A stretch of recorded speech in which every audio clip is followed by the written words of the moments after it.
দর্শন শিক্ষা পরিবারের তরফ থেকে, ম্যামের তরফ থেকে প্রত্যেক বৃহস্পতিবারের মতো শেষমেশ এই বৃহস্পতিবারও অভিনব দর্শনের অভিনব দর্শনের ক্লাসে তোমাদের সঙ্গে দেখা করার সুযোগ প্রভু করে দিয়েছেন। এই দেহতে আছি এবং তোমাদের সঙ্গে, তোমাদের সামনে প্রভুর মুখনিসৃত বাণী আলোচনা করার, পাঠ করে শোনানোর যে সুযোগ পেয়ে গেছি আবার। সকলে নিশ্চয়ই ভীষণ ভালো আছো, পজিটিভ আছো, দর্শন শিক্ষা পরিবারের সঙ্গে আছো, প্রভুর সঙ্গে আছো, নিজের বিবেকের সুরের সঙ্গে আছো এবং সকলে ইচ্ছাকৃতভাবে অনিচ্ছাকৃতভাবে বুঝে না বুঝে রাম ও নারায়ণ রাম বলছো। রাম ও নারায়ণ রাম, রাম ও নারায়ণ রাম, রাম ও নারায়ণ রাম সকলকে জানিয়ে শুরু করছি আজকে। শেষ দিন যেখানে থেমেছিলাম প্রত্যেকবারের মতো সেই জায়গাটুকু বলে নিয়ে আজকে তারপর থেকে শুরু করছি। শেষ দিন বলেছিলাম আধ্যাত্মিক জগতের যারা বিচারক তারা দেখবেন এভাবে অনেকে বহু লক্ষ লক্ষ বছরের সাধনার ফল জলাঞ্জলি দিয়ে গেছেন। লোভকে সংবরণ করতে হয়।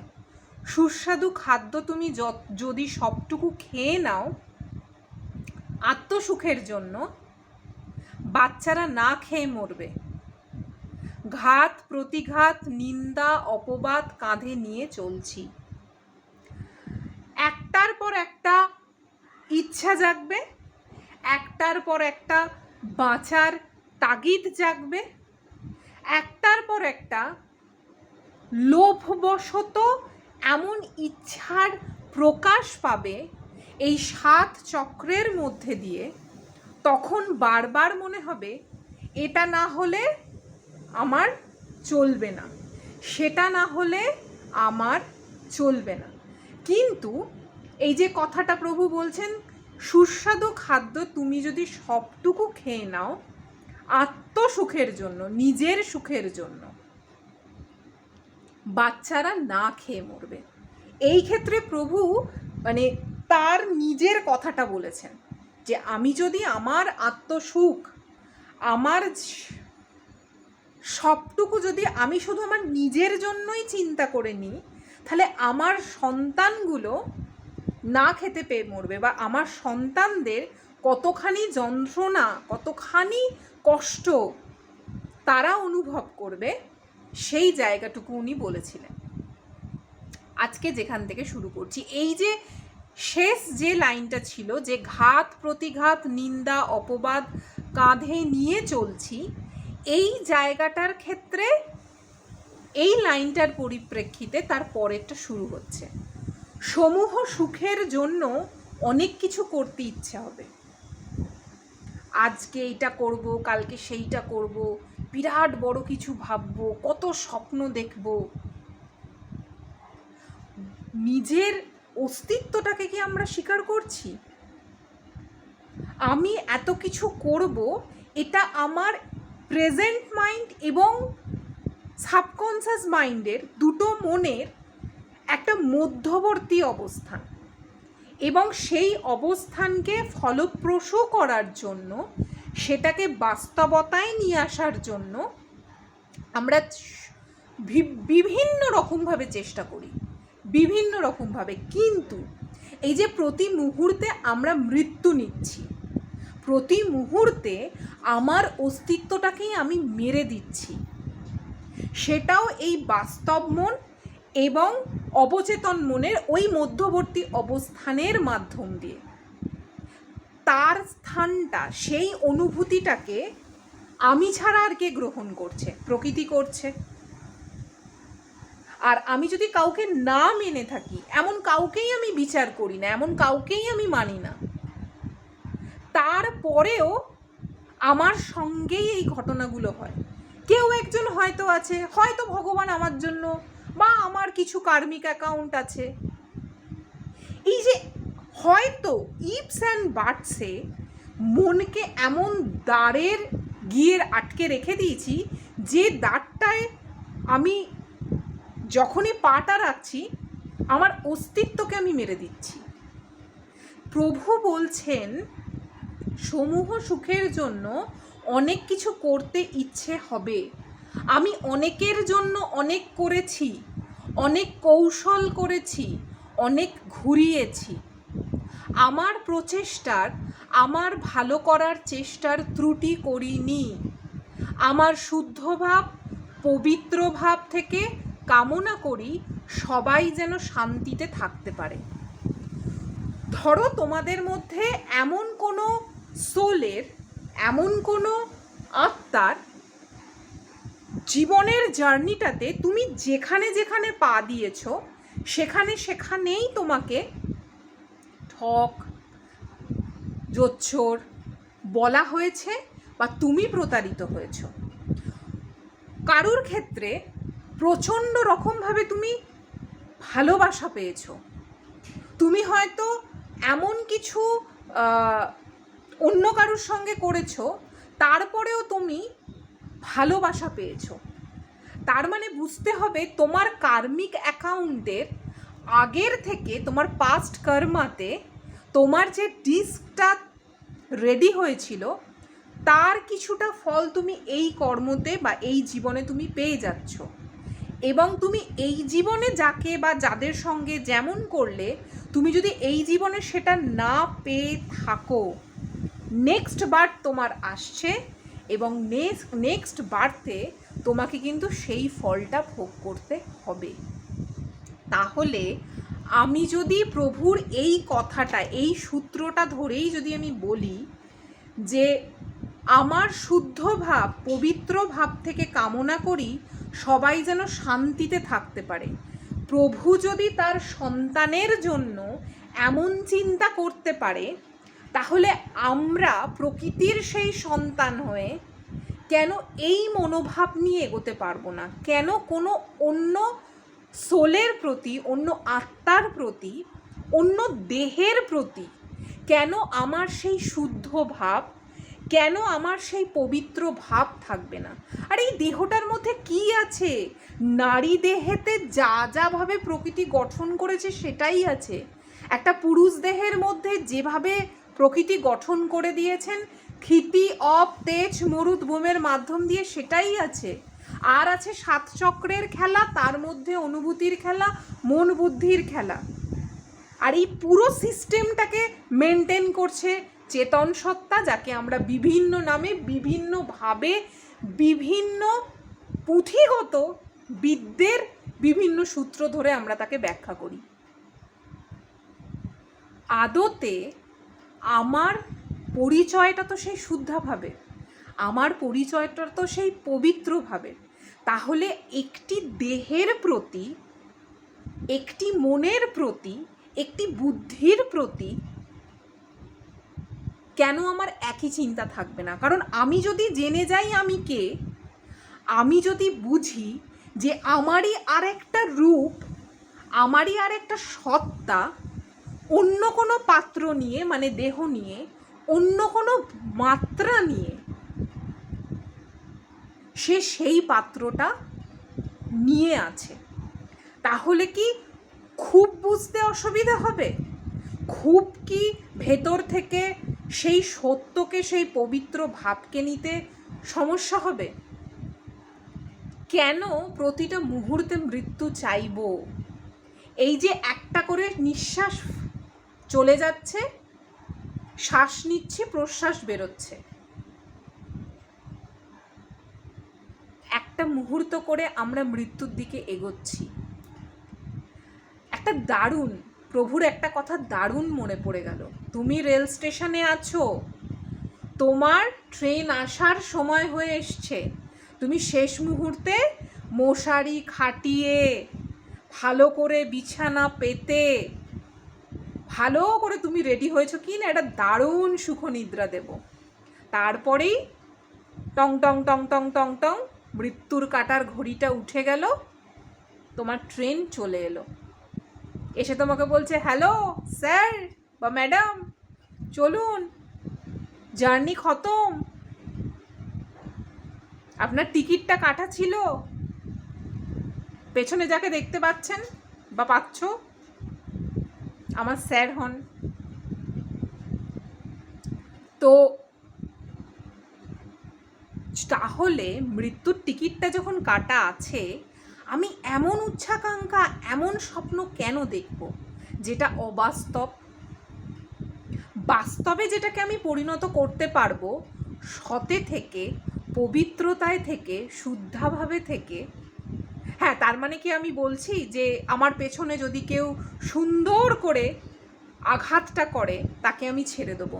কিছু সময় না ছেড়ে দিতেও হয়, কিছু কিছু সময় উত্তর দিতে হয়, কিন্তু কিছু সময়টা ছেড়ে দিতে হয়। ও প্রকৃতি ও ঠিক বিচার করে দেবেই, কিছু করার নেই, ওটাই হিসেব নিকেশ, ওটাই অঙ্ক। কিন্তু তার মানে এটা নয় যে সব সময় আমি ছেড়ে দেব। যে সময় যে ওষুধটা দরকার, প্রভুর কথা মতো যে রোগের যে চিকিৎসা দরকার সেটাই তুমি দাও, সেই ওষুধটাই তুমি প্রয়োগ করো। কিন্তু তার মানে এটা নয় যে তুমি মনে করলে আজ আমার কাছে এটা ঠিক, কোনো একটা সময়ের পর হঠাৎ তোমাদের মনে হলো না এটা আমার জন্য ঠিক নয়, এবং আমি সেই সম্পূর্ণ সত্তাটা থেকে সরে গেলাম। এটাকে পবিত্রতা বলে না, এটাকে সদ্ভাব বলে না। আমি আগের ভিডিও না তার আগের সপ্তাহের ভিডিওতে এই কথাটাই বলেছিলাম, আমি বোধহয় আমার ফেসবুকের কোনো একটা লেখাতেও লিখেছিলাম। তো আবার হয়তো কিছু খেই হারানো মনে হবে কথা, কিন্তু এটাই সত্যি, এটাই বাস্তব, এটাই ন্যাচারাল, এটাই প্রকৃতিজাত। তুমি যেমনটা করবে তোমার সঙ্গে ঠিক তেমনটাই হবে, এর বাইরে কিছু হতে পারে না। তাই প্রভু বলছেন ক্ষমতা যে ব্যবহার করতে হবে তা কখনো ভাবিনি, আত্মপ্রশংসা করছি না, লক্ষ লক্ষ মানুষকে ব্যাধিমুক্ত করেছি, এখন আমাকে আক্রমণ করার চেষ্টা করছে। সেই সময় এটা প্রভু বলছেন 1971, যাতে বিছানায় শুইয়ে দেয়। ক্রমশই ঝিমিয়ে পড়ছি, যতবার চেষ্টা করছি ভিতর থেকে বাধা দিচ্ছে। আগে বললে মুহূর্তে ব্যাধিগুলো চলে যেত। তোমাদের এই কথাগুলো শুনলে একটু অন্যরকম মনে হবে, কিন্তু প্রত্যেকটা লাইনের বিরাট বিরাট অর্থ আছে। যারা সেই অর্থ নিয়ে যদি প্রশ্ন করো তাহলে তার উত্তর দেব, কিন্তু এই প্রত্যেকটা লাইন অন্তত তোমাদের কর্ণ পটহে, কর্ণ ছিদ্রে যেন একটুখানি, বা মনের মধ্যে সেই কথাগুলো যেন একটুখানি লাগে। যতবার চেষ্টা করেছি বা করছি ভিতর থেকে বাধা দিচ্ছে। আগে বললে মুহূর্তে ব্যাধিগুলো চলে যেত। 11-12 বছর বয়সের কথা বলছি, কিভাবে যেত জানতাম না, চিন্তা করতাম, যাও যাও বললে চলে যায় ব্যাধিগুলো, কি করে হলো ভাবতাম। বাবার কাছে বলতাম আমি বললেই রোগগুলো চলে যায় কেন? বাবা বলতেন তোর কথা শোনে, আর কারুর কথা শোনে না। আমাদেরও তাই, এটা না আমাদের সকলের ক্ষেত্রে প্রযোজ্য। আমরা তো সবাই অভ্যাসে পরিণত, আমাদের জীবনটা পুরোপুরি অভ্যেস। আমরা আঘাত করতে অভ্যস্ত, আমরা যন্ত্রণা নিতে অভ্যস্ত, যন্ত্রণা দিতে অভ্যস্ত, আমরা বদনাম করতে অভ্যস্ত, বদনাম দিতে অভ্যস্ত, এরকম বহু অভ্যেস। আবার কিছু কিছু সোল, কিছু কিছু মন, কিছু কিছু বুদ্ধি আছে যে তারা ভালোবাসা দিতেই অভ্যস্ত, বিপরীতে ভালোবাসা নিতে অভ্যস্ত নয়। তো সেই সকল প্রকার সোল, ভুল বলছি, সকল প্রকার মন বুদ্ধির কথা বলছি, সোল তো ঠিক আছে মাত্রা অনুযায়ী আর কি। তো তাদের ক্ষেত্রে হয় কি যে তুমি যতবার যত কিছু করেই তোমার নিজের সততা, তোমার নিজের পবিত্রতা দিয়ে তুমি যতজনকে সেই স্থানে নিয়ে যাওয়ার চেষ্টা করবে, ততবারই তোমার কাছে বেশি বেশি করে আঘাত আসবে। এই যে লাস্ট কথাটায় যেখানটায় আমি থেমে গেলাম, যে প্রভু এই যে কথাটা বললেন না, যে বাবার কাছে বলতাম আমি বললেই রোগগুলো চলে যায় কেন, বাবা বলতেন তোর কথা শোনে। আমরাও কিন্তু আমাদের কথা শুনি। আমি যদি বলি না আমি আমাকে খুঁজবো না, আমি জীবনে কোনোদিন আমাকে খুঁজতে পারবো না, আমার পরিচয়টুকু শুধুই রোশনি গাঙ্গুলি, আমার বাবা মায়ের শিক্ষা মাধ্যম দিয়ে ছোটবেলা থেকে যা যা আমি শিখে এসেছি, আমার পুঁথিগত বিদ্যে যতটুকু, ওই আমার আমার আমার আমার আমার করতে করতেই জিনিসটা কেটে যাবে। কিন্তু যদি আমি সত্যিকারের আমার কথা শুনতে চাই, তাহলে আমার প্রথম খোঁজ আমি কে। রোশনি গাঙ্গুলিটা তো এই প্রকৃতির এই বাস্তবতার নিয়মে দেওয়া হয়েছে, কিন্তু আসলে আমি কে? আমি দুটো চোখ, একটা নাক, একটা ঠোঁট, দুটো কান, দুটো হাত, দুটো পা, এই গোটা দেহটা, এই দেহর মধ্যে এই অংশটুকু, চুলের অংশটুকু, কে আমি? তাই আমরা আদতে কিন্তু আমাদের কথা শুনি। আমি যদি মনে করি আমি তোমাদের কাউকে এই সমস্ত কথা বলে, মানে তোমাদের সামনে দেখাচ্ছি আমি এক, আমি পেছনে বলছি আর এক, তাহলে আর কেউ বিচার করুক না করুক, প্রকৃতি আমার বিচারটা করবে। আমি যতই ভালো মানুষই দেখাই, আমার ভেতরের অন্তরের আমার সত্তার যদি সেই শুদ্ধতা সেই পবিত্রতা না থাকে, তাহলে শত কিছুর পরেও আমি কোনো কিছুতেই শান্তি পাবো না।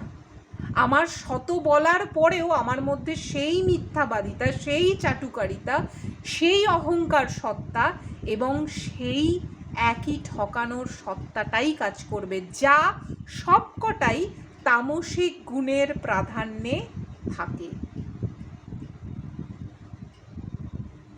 তাহলে এইখানে যদি আমি কথাটাকে শেষ করি, যে বাবা বলতেন তোর কথা শোনে আর কারুর কথা শোনে না। এখন চিন্তা করি, যাও বললে যায় যে ব্যাধিগুলো, আমার কিছু ক্ষতি হয় নাকি? আমি বলতে তো আমি একা নই, আরও কত শত সন্তান আছে আমার সাথে। তাহলে প্রভু বলছেন যে আমি যখন ব্যাধিগুলোকে বলি যে এবার যা তোরা, তখন ব্যাধিগুলো শুধু আমার কাছে এসে বলে না, আমার সমস্ত শত সন্তানের ব্যাধিগুলো একসঙ্গে আসে। তাহলে তিনি এমন কোন যোগে, কোন সূত্রে, কোন ভালোবাসার কোন মুগ্ধতায় তিনি আবদ্ধ, যে শত সন্তানের ব্যাধি তার কাছে এসে ধরা দেয়।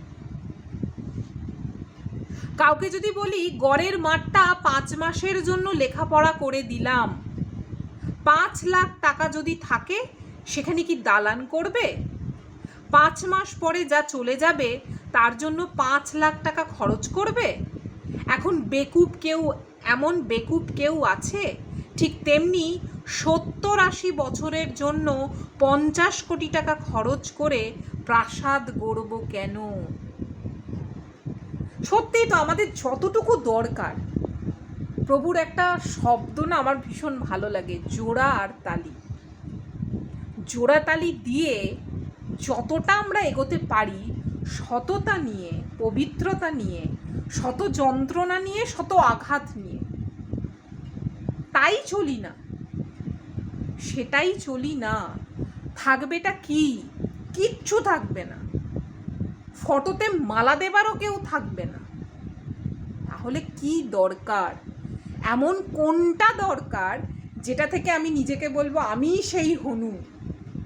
কি হবে? কাকে কাকে বোঝাবো সেই কথাটা? যাকে বলবো সেও তো সেই অন্তিম যাত্রার সেই একই পথের পথিক, তারও তো গন্তব্যস্থল সেই মহাশ্মশান। এবং সে যখন চলে যাবে, সে দেখতে পাবে আমার বডিটাকে ওখানেই নিয়ে যাওয়া হচ্ছে প্রকৃতির বাস্তব জগতের নিয়মে। তাহলে কি এমন হনুগিরি আমি করব যেটা থেকে আমার এই 70-80, কারুর 100, কারুর আরও বেশি, তাহলে কোন সাধনায় লিপ্ত হলে আমার সেই সততার, আমার সেই ভালোত্বের রেশটুকু, সুরটুকু আমি অন্যদের মধ্যে ছড়িয়ে দিতে পারবো। আজকে এইটুকুই। কতটা তোমরা নিলে, কতটা বুঝতে পারলে, কতটা বুঝতে পারো, সেটা তো তোমরাই একমাত্র জানো। কিন্তু আমি যেটা জানি, এটাই কর্ম।